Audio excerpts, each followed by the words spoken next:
Hello friends, இன்னைக்கு macaroni pasta recipe தான் பார்க்க போகிறோம்.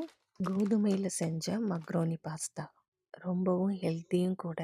முதல்ல ஒரு பாத்திரத்தில் தண்ணியை நல்லா பாயில் பண்ணிக்கணும். அதிலே உப்பும் எண்ணெயும் ஆட் பண்ணிக்கணும். ஒரு கப் கிட்ட மக்ரோனி பாஸ்தாவை இதில் ஆட் பண்ணியிருக்கேன். அதில் வந்து இன்ஸ்ட்ரக்ஷனில் 10 மினிட்ஸ் கொடுத்துருக்காங்க. அதே டைமிங் தான் வச்சேன். நல்லா வந்து குக் ஆகிடுது. ஒன்ஸ் நல்லா குக் ஆனதுக்கப்புறம் அதை நல்லா வடிகட்டிடலாம். வடிகட்டும் போதே அதோட தண்ணீர் கொஞ்சம் எடுத்து வச்சிடணும். இந்த ரெசிபி ஸ்பெஷலாக என்னோடய சப்ஸ்கிரைபர் கேட்டிருந்தாங்க. அவங்களுக்காக தான். கடாய் வச்சுக்கோங்க. அது கொஞ்சம் ஹீட் ஆனதுக்கப்புறமேட்டா எண்ணெயும் இல்லை பட்டர் ஆட் பண்ணிக்கோங்க. நசுக்கி வச்சுருக்கிற பூண்டு ஆட் பண்ணிக்கோங்க. பொடியாக கட் பண்ணி வச்சுருக்கிற வெங்காயத்தையும் இதோட நல்லா ஆட் பண்ணி வதக்கிக்கோங்க. வெங்காயம் கொஞ்சம் நல்லா வதங்கும் போதே பார்த்திங்கன்னா நீங்கள் வச்சுருக்கிற காய்கறி எல்லாத்தையும் இதோட ஆட் பண்ணிக்கலாம். உங்களுக்கு என்னென்னலாம் விருப்பமோ. நான் இதில் வந்து ப்ரக்கோலி, கேரட்டு, குடமிளகா, மைஸ், சோளம் இதெல்லாம் ஆட் பண்ணியிருக்கேன். உங்களுக்கு என்னென்ன காய்கறி விருப்பமோ இப்போ இந்த ஸ்டேஜில் அதை ஆட் பண்ணிக்கலாம்.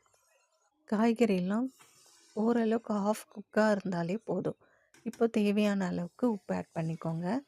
ஒரு பெரிய தக்காளி அளவுக்கு நல்லா வந்து மேஷ் பண்ணி வச்சுருக்கேன். அதையும் இதோடு சேர்த்துட்டு இந்த மேகி மசாலா தான் நான் ஆட் பண்ணியிருக்கேன். உங்கள்கிட்ட மேகி மசாலா இல்லைன்னா நார்மல் தனி மிளகாத்தூள், கரம் மசாலா தூள், சாட் மசாலா இது கூட ஆட் பண்ணிக்கலாம்.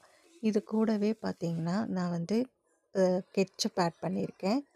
மக்ரோனி வடிகட்டின அந்த தண்ணி இருக்குல்ல, அதையும் இதோட சேர்த்துருக்கேன். இப்போ நம்ம குக் பண்ணி வச்சுருக்கிற பாஸ்தாவை இதோட ஆட் பண்ணிக்கோங்க. இப்போ நல்லா இதோட மிக்ஸ் பண்ணிக்கோங்க.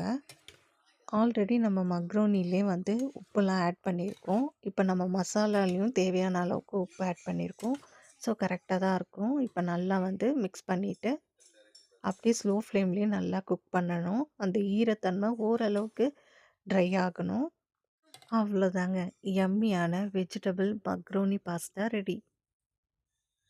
அவ்வளோதாங்க, யம்மியான வெஜிடபிள் மக்ரோனி வீட் பாஸ்தா ரெடி. அவ்வளோ டேஸ்ட்டாக இருந்துச்சு. வெஜிடபிள்ஸ்லாம் ஒன்று பாதியுமாக நல்லா க்ரன்ச்சியாக நல்லா டேஸ்ட்டாக இருந்துச்சு.